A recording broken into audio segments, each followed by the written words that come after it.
मराठी अभ्यास केंद्रानं तीव्र विरोध दर्शवलाय। मराठी ही राजभाषा असताना कर्मचाऱ्यांवर हिंदीची सक्ती कशासाठी असा सवाल डॉक्टर दीपक पवार यांनी उपस्थित केला। या संदर्भात दीपक पवारांशी बातचीत केली आमचे प्रतिनिधी भरत मोहोळकर यांनी। पाहूयात। राज्यात पुन्हा एकदा हिंदी विरुद्ध मराठी हा वाद ऐरणीवर आलाय। त्याला कारण ठरलंय भाषा संचालनालयानं काढलेलं एक पत्रक।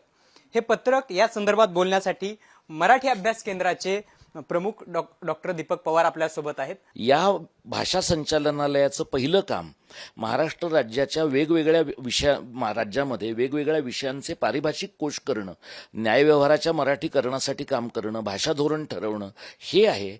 हे आपलं मूळचं गाभ्याचं आणि कळीचं काम सोडून हिंदीची द्वितीय भाषा म्हणून आणि प्रथम भाषा म्हणून या पातळीवरची परीक्षा घेणं हे नसते उद्योग भाषा संचालनालय का करतं?